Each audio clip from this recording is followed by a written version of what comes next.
ఓం నమః శివాయ. ఓం నమో నారాయణాయ. కర్మ నివారణ నరదృష్టి నివారణ కాల భైరవాయ నమో నమః.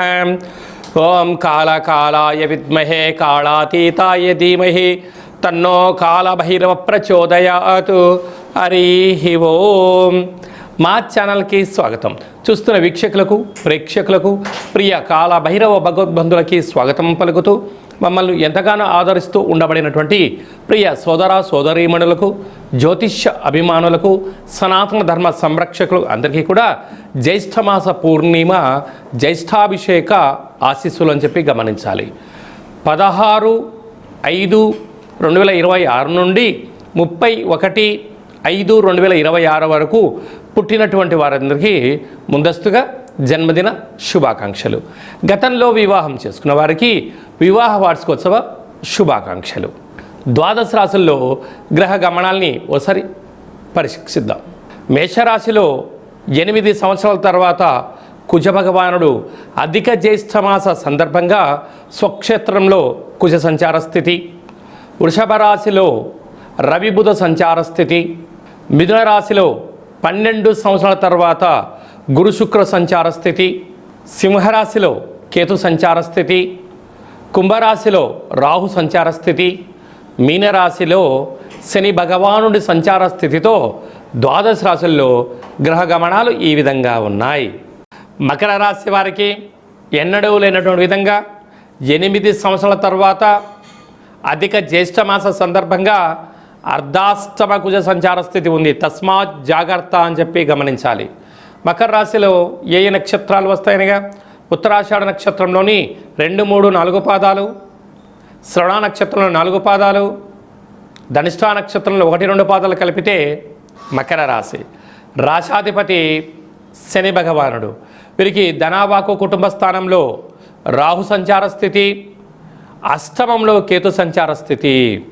కనుక ఈ రాహుకేతుల మధ్యలో సకల గ్రహాలు సంచరిస్తున్నాయి కనుక ధనపరమైనటువంటి ఇబ్బందులు పొంచి ఉన్నాయి.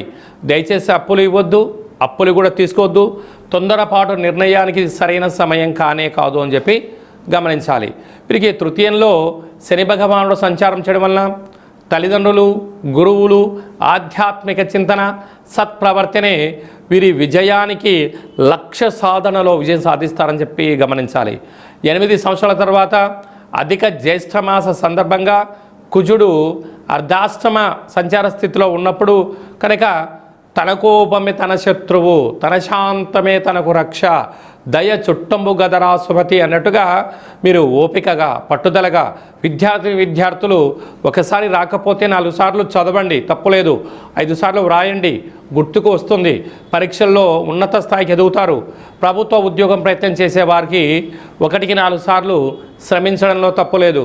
ప్రమోషన్స్, ఉన్నతకరమైన జీవితాన్ని పొందడానికి ఎప్పుడైతే కష్టపడడం నేర్చుకుంటారో విజయం వీళ్ళ పాదాల దగ్గరకు వచ్చి అద్భుతమైన అదృష్టం మీరు సొంతమవుతుంది. కష్టపడడానికి ఎప్పుడైతే మీరు వెనకాడుతారో జీవితకాలం అంతా బానిసత్వమైనటువంటి జీవితాన్ని పొందుతారు అని చెప్పి గమనించాలి. కనుక ఇలాంటి కాల సమయంలో జ్యేష్ఠమాస పూర్ణిమ సందర్భంగా వెడలపాటి పాత్రలో పచ్చిపాలను పోసి అందులో తెల్లటి నువ్వులను, అంటే శని భగవానికి మనం నల్లటి నువ్వులు పెడుతూ ఉంటాం కానీ ఇక్కడ తెల్లటి నువ్వులను, ఛాయాస్వరూపమైనటువంటి నువ్వులను వేసి చంద్రుని చూసి నమస్కారం చేసుకొని ఒక విశేషమైన జమ్మి వృక్షానికి పాలు పోసి తీర్థంగా స్వీకరించినట్లయితే కష్టాలన్నీ కూడా తొలగిపోయి అపార కుబేర తత్వమైనటువంటి జ్ఞాన సంపద, అదృష్టవంతను కూడా మకర రాశి వారి సొంతం అవుతుందని చెప్పి గమనించాలి. మే నెలలో ద్వితీయార్థంలో ముఖ్యమైన పండుగల గురించి క్లుప్తంగా సవివరంగా సంపూర్ణంగా తెలుసుకుందాం. 21వ తారీఖున ఎన్నడూ లేనటువంటి విధంగా అధిక జ్యేష్ఠ మాసంలో గురువారము పుష్యమి నక్షత్రము అనగా తెల్ల జిల్లేడు వృక్షం దగ్గర పూజ చేసిన, తెల్ల జిల్లేడు యొక్క వేరు తీసుకొచ్చి సింధూరం పూసి ఇంట్లో పెట్టుకున్న, ఒక లక్ష్మీ గణపతి హోమాన్ని చేసుకున్న అద్భుతమైన అఖండమైన రాజయోగం మన సొంతం అవుతుందని చెప్పి గమనించాలి. అలా చేసుకోలేనటువంటి వారికి తెల్ల జిల్లేడు వృక్షం దొరకలేనటువంటి వారు ఈ కింది నెంబర్ను సంప్రదించినట్లయితే, మీ గోత్రనామాలు పంపించినట్లయితే పూజ చేసి ఆ తెల్ల జిల్లేడు యొక్క వినాయకుడి స్వరూపాన్ని వేరును మీకు పంపించడం జరుగుతుందని చెప్పి గమనించాలి. 23వ తారీఖున కాలాష్టమి అంటే కలియుగ కాలంలో కలి చేత, నరదృష్టి చేత, శత్రువుల చేత ఎవరైతే బాధపడుతున్నారో ఆ రోజు కాళభైరవ స్వామిని స్మరణ చేసిన, ఇంట్లో కుష్మాణ దీపాన్ని వెలిగించిన, కాళభైరవ అష్టకాన్ని విన్నా, సునకపు మహారాజు గారికి గారెల దండ వేసిన, అతిథికి ఆహారం పెట్టిన, కాళభైరవ స్వరూపంగా భావించి ఎప్పుడైతే చేస్తామో కష్టాలకు ముగింపు పలికి అష్ట ఐశ్వర్యాలకు స్వాగతం పలుకుతారు అని చెప్పి గమనించాలి. అలాగనే మనకు 31వ తారీఖున అధిక జ్యేష్ఠమాస పూర్ణిమ అంటే అధిక ఫలితము అంటారు. కనుక అధిక జ్యేష్ఠమాసంలో శ్రీమన్నారాయణ స్వామి యొక్క స్మరణ చేసిన, ధ్యానం చేసిన, తిరుమల వెంకటేశ్వర స్వామి క్షేత్రంలో జ్యేష్ఠ పూర్ణిమ సందర్భంగా విశేష అభిషేకం చేస్తూ ఉంటారు. కనుక మన గృహంలో వెంకటేశ్వర స్వామివారి స్మరణ, పూజను, ఒక తులసిపాలను సమర్పించిన అంతే పుణ్య ఫలితం ఉంటుందని చెప్పి గమనించాలి. కనుక జ్యేష్ఠమాస పూర్ణిమ సందర్భంగా అంటే సాయం సంధ్య అంటే చీకటి పడ్డ తర్వాత 7:30 నుంచి అర్ధరాత్రి 11-12 గంటల వరకు గగనంలో తెల్లగా చల్లగా చంద్రుడు కనపడుతూ ఉంటాడు. కనుక ఒక వెడల్పాటి పాత్రలో పాలు పోసి అందులో 1 కానీ 5 కానీ శక్తి అనుసారంగా కొన్ని ముత్యాలు వేసి మీ మనసులో కోరిక కోరుకొని ఆ చంద్రభగవానికి నమస్కారం చేసుకొని ఈ యొక్క పాలను తులసి వృక్షానికి పోసినట్లయితే అద్భుతమైన ఐశ్వర్యము, లక్ష్మీ కటాక్షము, శ్రీమన్నారాయణుడి యొక్క ఆశీస్సులు ఉంటాయని చెప్పి గమనించాలి. అలా కుదరలేనటువంటి వాళ్ళు ఎవరైనా ఉన్నట్లయితే ఈ కింది నెంబర్ సంప్రదించినట్లయితే మీకు ఆ జ్యేష్ఠమాస పూర్ణిమ సందర్భంగా గగనంలో ఉండబడిన చంద్రుణ్ణి పాలల్లో దర్శింపచేసేటువంటి వీడియోను షూట్ చేసి మీ గోత్రామాలతో పూజ చేయించి ప్రసాదం మీకు పంపించడం జరుగుతుందని చెప్పి గమనించాలి. అలాగనే మీ వ్యక్తిగత జాతకం తెలుసుకోవాలనుకుంటున్నారా? మీ యొక్క పేరు, పుట్టినటువంటి తేదీ, నెల, సంవత్సరం, పుట్టిన సమయం రాసి వాట్సాప్ ద్వారా పంపించగలరు.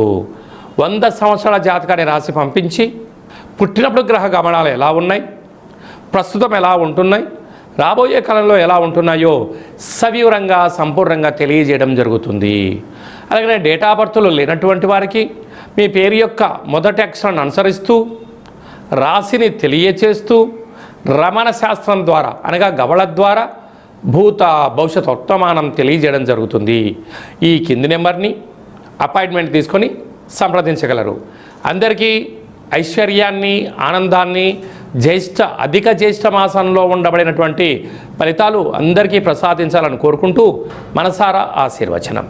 శతమానం భవతి శతాయు పురుష సతేంద్రియ ఆయుష్యేవేంద్రియే ప్రతిష్టతి ధనం ధాన్యం బహుపుత్రలాభం శత సంవత్సరం దీర్ఘమాయు సర్వే జనా సుఖినో భవంతు లోకా సమస్తా సుఖినో భవంతు సర్వం కాళభైరవ దేవతార్పణమస్తు. హరి ఓం. ఈ వీడియో నచ్చినట్టయితే లైక్ చేయండి, అనేక హిందూ భగవద్బంధులకి షేర్ చేయండి.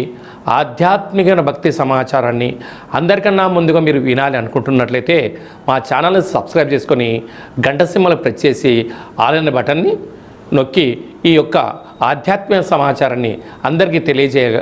సర్వే జనా సుఖినో భవంతు.